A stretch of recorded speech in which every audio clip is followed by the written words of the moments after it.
আমি বারবার বলেছিলাম, আজকেও বলছি যে আমরা আমাদের এই ফলকে যখন আমানত হিসাবে যথাযথ জায়গায় আমরা না রাখবো, ততদিন বারবার আমাদের জুলাই দেখতে হবে। আমাদের সন্তানগুলো আসলে এরকম ভাবে পাখির মতো মরে থাকতে দেখতে হবে।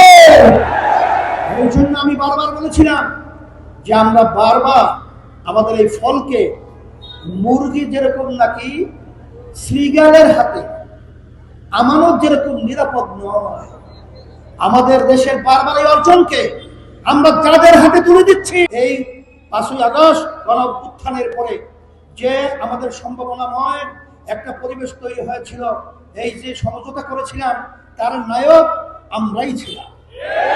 দেখা যায় যে কিছু স্বার্থান্বেষী মহল, কিছু লোভীরা যখন দেখো পরিবেশ তৈরি হয়েছে, তখন তারা ক্ষমতার লোককে অগ্রাধিকার দিয়ে দেশকে, মানুষকে তারা পাত্তা না দিয়ে বিদেশিদের সেই আবার গোলামের জিনজিরের মধ্যে আবদ্ধ হওয়ার জন্য যখন তারা সিদ্ধান্ত গ্রহণ করেছিল, তখন ইসলামী আন্দোলন বাংলাদেশ, আমরা দেশ, ইসলাম এবং মানবতা রক্ষার জন্য আমরা তখন এই ক্ষমতার দ্বার প্রান্ত থেকে আমরা আবার ইসলামের পক্ষে, শরিয়ার পক্ষে, মানবতার পক্ষে, দেশের পক্ষে আমরা ভিন্ন হয়ে আমরা বাক্স দিয়েছিলাম।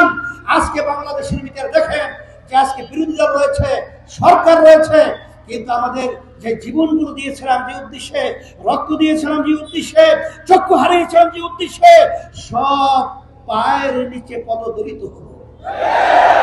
আসেন আমি সর্বশ্রেণী সর্বমহলে আমার সাংবাদিক বন্ধু সহ, প্রশাসন বন্ধু সহ সকলকে আমি উদাত্ত আহ্বান জানাবো, আসেন আমরা সবাই একত্রিত হয়ে আমরা দেশকে ভালোবাসি।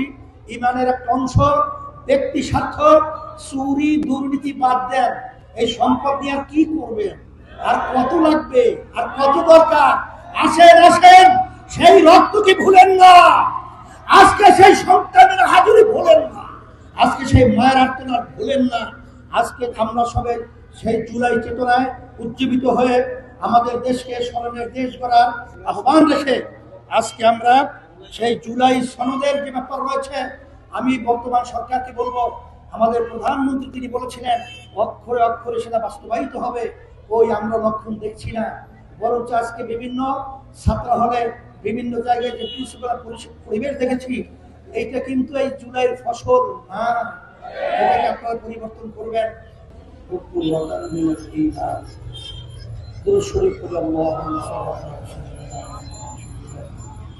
وحبيبنا ومولانا محمد صلى الله عليه وعلى آله وأصحابه وسلم। প্রতি বছর ঘুরে ঘুরে জুলাই আসবে, 5ই আগস্ট বৈষম্য বিরোধী ন্যায় দাবি নিয়ে যখন বাংলাদেশের মেধাবী উদীয়মান ছেলেগুলো রাস্তায় নেমেছিল, তাদের একটা আশা আকাঙ্ক্ষা নিয়ে যখন রাস্তায় এসেছিল, বৈষম্য দূর হবে,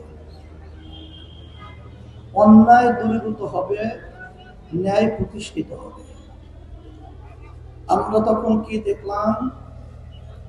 পাখির মতো এই বাংলাদেশে যারা নাকি দায়িত্ব পালন করেছিল, প্রশাসন এবং যারা দেশ পরিচালনা করেছিল, তাদের নির্দেশে আমাদের বাংলাদেশের মানুষগুলোকে, আমাদের উদীয়মান ভবিষ্যৎ প্রজন্ম সন্তানগুলোকে, আমাদের হাফেজ আলেম ছেলেদেরকে, বিভিন্ন পর্যায়ে ছোট বাচ্চাদেরকেও তারা এই নির্মম হত্যাযজ্ঞ থেকে তারা কিন্তু ফেরে নাই। তারা কিন্তু পশুর যে হিংস্র আমাদের বাংলাদেশের মানুষের সাথে ব্যবহার করেছে। আমরা দেখেছি সেই জুলাই গণ অভ্যুত্থানে আমাদের চোখের সামনে এই রাজপথে আশরাফুল মাখলুকাত মানুষগুলো, তাদের মাথার মগজগুলো রাস্তার ভিতরে পড়ে থাকে। আমরা দেখেছি শত শত ভবিষ্যৎ উদীয়মান প্রজন্ম, আমাদের মেধাবী সন্তানগুলো তাদের জীবনের তারা চক্ষু হারাতে, কিন্তু বারবার চুলায় আসবে, বারবার সেই কথা আমি স্মরণ করব। কিন্তু আমি বাংলাদেশের সর্বশ্রেণীর মানুষদেরকে আমি বলবো যে আমাদের ৭১ স্বাধীনতার জন্য এদেশের মানুষ জীবন দিয়েছিল, রক্ত দিয়েছিল, মা সন্তানকে হারিয়েছিল, স্ত্রী বিধবা হয়েছিল, আরো অনেক কিছু আমরা দেখেছি।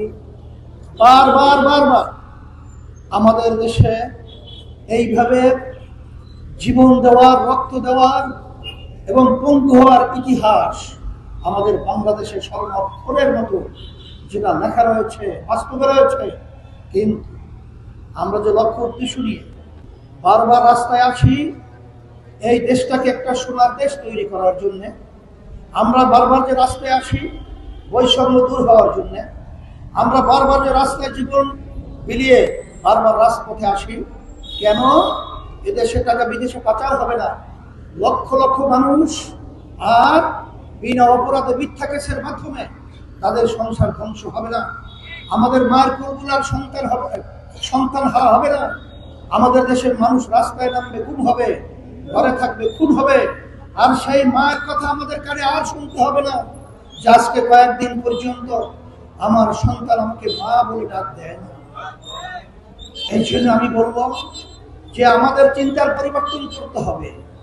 আমি বারবার বলেছিলাম, আজকেও বলছি যে আমরা আমাদের এই ফলকে যখন আমানত হিসাবে যথাযথ জায়গায় আমরা না রাখবো, ততদিন বারবার আমাদের জুলাই দেখতে হবে, আমাদের সন্তানগুলো আজকে এরকম ভাবে পাখির মতো মরে থাকতে দেখতে হবে। এই জন্য আমি বারবার বলেছিলাম যে আমরা বারবার আমাদের এই ফলকে মুরগি যেরকম নাকি শ্রীগালের হাতে আমানত যেরকম নিরাপদ নয়, আমাদের দেশের বারবার এই অর্জনকে আমরা যাদের হাতে তুলে দিচ্ছি, এই ৫ই আগস্ট গণ অভ্যুত্থানের পরে যে আমাদের সম্ভাবনাময় একটা পরিবেশ তৈরি হয়েছিল, এই যে সমঝোতা করেছিলাম তার নায়ক আমরাই ছিলাম। দেখা যায় যে কিছু স্বার্থান্বেষী মহল, কিছু লোভীরা যখন দেখলো পরিবেশ তৈরি হয়েছে, তখন তারা ক্ষমতার লোককে অগ্রাধিকার দিয়ে দেশকে, মানুষকে তারা পাত্তা না দিয়ে বিদেশিদের সেই আবার গোলামের জিনজিরের মধ্যে আবদ্ধ হওয়ার জন্য যখন তারা সিদ্ধান্ত গ্রহণ করেছিল, তখন ইসলামী আন্দোলন বাংলাদেশ, আমরা দেশ, ইসলাম এবং মানবতা রক্ষার জন্য আমরা তখন এই ক্ষমতার দ্বার প্রান্ত থেকে আমরা আবার ইসলামের পক্ষে, শরিয়ার পক্ষে, মানবতার পক্ষে, দেশের পক্ষে আমরা ভিন্ন হয়ে আমরা বাক্স দিয়েছিলাম। আজকে বাংলাদেশের ভিতরে দেখেন যে আজকে বিরোধী দল রয়েছে, সরকার রয়েছে, কিন্তু আমাদের যে জীবনগুলো দিয়েছিলাম যে উদ্দেশ্যে, রক্ত দিয়েছিলাম যে উদ্দেশ্যে, চক্ষু হারিয়েছিলাম যে উদ্দেশ্যে, সব পায়ের নিচে পদদলিত হলো। আসেন আমি সর্বশ্রেণীর সর্বমহলে আমার সাংবাদিক বন্ধু সহ, প্রশাসন বন্ধু সহ সকলকে আমি উদাত্ত আহ্বান জানাবো, আসেন আমরা সবাই একত্রিত হয়ে আমরা দেশকে ভালোবাসি, ইমানের একটা অংশ, ব্যক্তি স্বার্থ, চুরি দুর্নীতি বাদ দেন, এই সম্পদ নিয়ে আর কি করবেন, আর কত লাগবে, আর কত দরকার? আসেন আসেন, সেই রক্তকে ভুলেন না, আজকে সেই সন্তানের হাজুরি ভুলেন না, আজকে সেই মায়ের আর্তনাদ ভুলেন না। আজকে আমরা সবাই সেই জুলাই চেতনায় উজ্জীবিত হয়ে আমাদের দেশকে স্মরণের দেশ করার আহ্বান রেখে আজকে আমরা সেই জুলাই সনদের যে ব্যাপার রয়েছে, আমি বর্তমান সরকারকে বলবো, আমাদের প্রধানমন্ত্রী তিনি বলেছিলেন অক্ষরে অক্ষরে সেটা বাস্তবায়িত হবে, ওই আমরা লক্ষণ দেখছি না, বরঞ্চ আজকে বিভিন্ন ছাত্র হলে বিভিন্ন জায়গায় যে বিশৃঙ্খলা পরিবেশ দেখেছি, এইটা কিন্তু এই জুলাইয়ের ফসল না, এটাকে আপনারা পরিবর্তন করবেন।